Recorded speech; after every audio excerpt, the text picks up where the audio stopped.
self-knowledge, or self-hypnosis? It had rained all night and most of the morning, and now the sun was going down behind dark, heavy clouds. There was no color in the sky, but the perfume of the rain-soaked earth filled the air.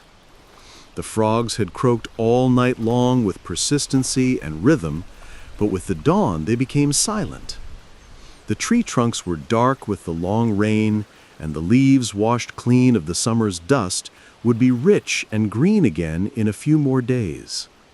The lawns, too, would be greener. The bushes would soon be flowering, and there would be rejoicing. How welcome was the rain after the hot, dusty days. The mountains beyond the hills seemed not too far away, and the breeze blowing from them was cool and pure.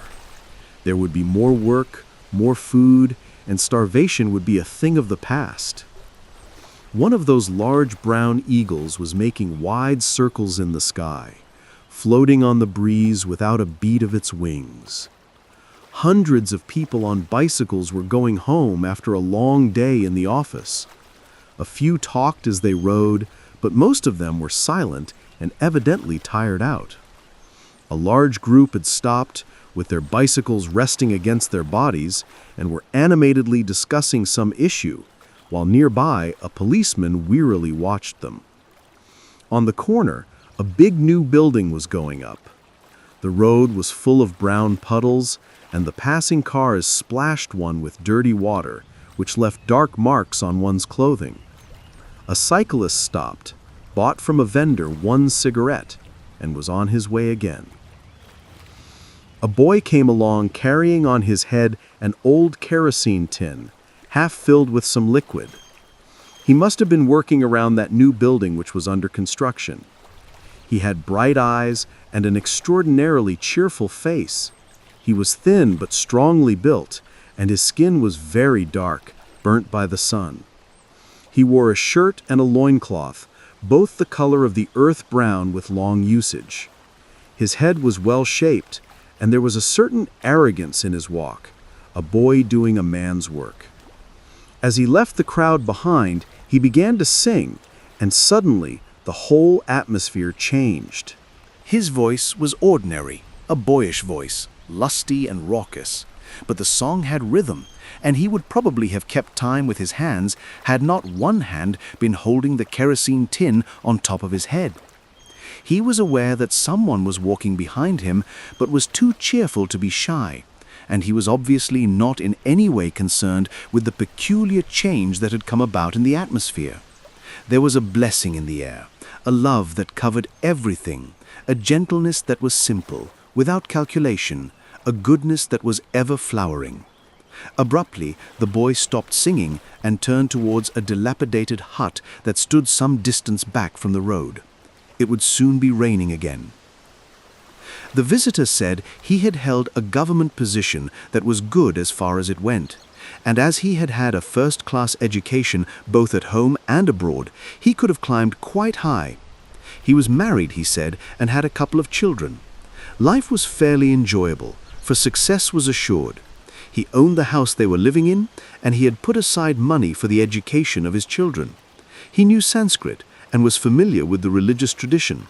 Things were going along pleasantly enough, he said, but one morning he awoke very early, had his bath, and sat down for meditation before his family. All the neighbors were up. Though he had had a restful sleep, he couldn't meditate, and suddenly he felt an overwhelming urge to spend the rest of his life in meditation.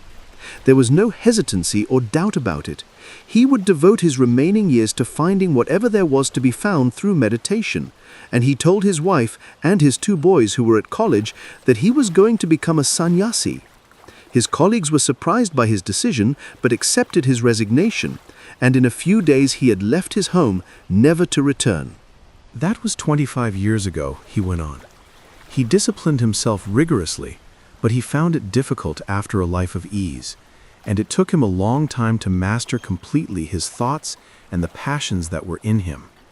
Finally, however, he began to have visions of the Buddha, of Christ and Krishna, visions whose beauty was enthralling, and for days he would live as if in a trance, ever widening the boundaries of his mind and heart, utterly absorbed in that love which is devotion to the Supreme. Everything about him, the villagers, the animals, the trees, the grass, was intensely alive, brilliant in its vitality and loveliness. It had taken him all these years to touch the hem of the infinite, he said, and it was amazing that he had survived it all. I have a number of disciples and followers, as is inevitable in this country, he went on, and one of them suggested to me that I attend a talk which was to be given by you in this town, where I happened to be for a few days. More to please him than to listen to the speaker, I went to the talk, and I was greatly impressed by what was said in reply to a question on meditation. It was stated that without self-knowledge, which in itself is meditation, all meditation is a process of self-hypnosis, a projection of one's own thought and desire. I have been thinking about all this, and have now come to talk things over with you. I see that what you say is perfectly true, and it's a great shock to me to perceive that I have been caught in the images or projections of my own mind. I now realize very profoundly what my meditation has been. For 25 years I have been held in a beautiful garden of my own making. The personages, the visions, were the outcome of my particular culture and of the things I have desired, studied, and absorbed. I now understand the significance of what I have been doing, and I am more than appalled at having wasted so many precious years. "What am I to do now?" he presently continued. "Is there any way out of the prison I have built for myself? I can see that what I have come to in my meditation is a dead end, though only a few days ago it seemed so full of glorious significance. However much I would like to, I can't go back to all that self-delusion and self-stimulation. I want to tear through these veils of illusion and come upon that which is not put together by the mind. You have no idea what I have been through during the last 2 days. The structure which I had so carefully and painfully built up over a period of 25 years has no meaning anymore, and it seems to me that I shall have to start all over again. From where am I to start? May it not be that there is no restarting at all, but only the perception of the false as the false, which is the beginning of understanding? If one were to start again, one might be caught in another illusion, perhaps in a different manner. What blinds us is the desire to achieve an end, a result. But if we perceived that the result we desire is still within the self-centered field, then there would be no thought of achievement. Seeing the false as the false and the true as the true is wisdom. But do I really see that what I have been doing for the last 25 years is false? Am I aware of all the implications of what I have regarded as meditation? The craving for experience is the beginning of illusion. As you now realize, your visions were but the projections of your background, of your conditioning, and it is these projections that you have experienced. Surely this is not meditation. The beginning of meditation is the understanding of the background, of the self. And without this understanding, what is called meditation, however pleasurable or painful, is merely a form of self-hypnosis. You have practiced self-control, mastered thought, and concentrated on the furthering of experience. This is a self-centered occupation. It is not meditation. And to perceive that it is not meditation is the beginning of meditation. To see the truth in the false sets the mind free from the false. Freedom from the false does not come about through the desire to achieve it. It comes when the mind is no longer concerned with success, with the attainment of an end. There must be the cessation of all search, and only then is there a possibility of the coming into being of that which is nameless. I do not want to deceive myself again. Self-deception exists when there is any form of craving or attachment to a prejudice, to an experience, to a system of thought. Consciously or unconsciously, The experiencer is always seeking greater, deeper, wider experience. And as long as the experiencer exists, there must be delusion in one form or another.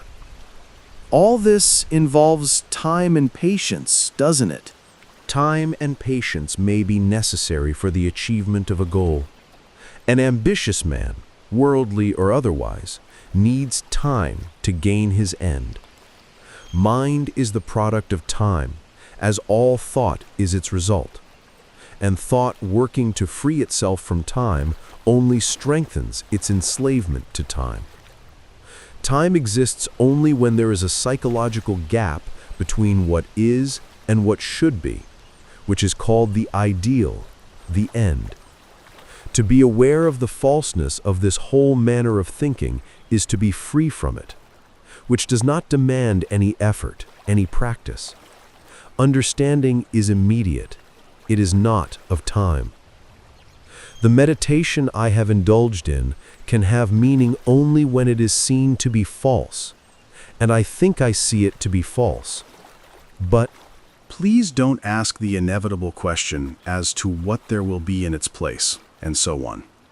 When the false has dropped away, there is freedom for that which is not false to come into being. You cannot seek the true through the false. The false is not a stepping stone to the true. The false must cease wholly, not in comparison to the true.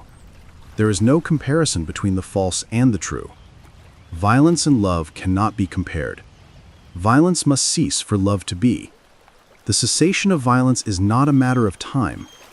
The perception of the false as the false is the ending of the false. Let the mind be empty and not filled with the things of the mind. Then there is only meditation and not a meditator who is meditating. I have been occupied with the meditator, the seeker, the enjoyer, the experiencer, which is myself.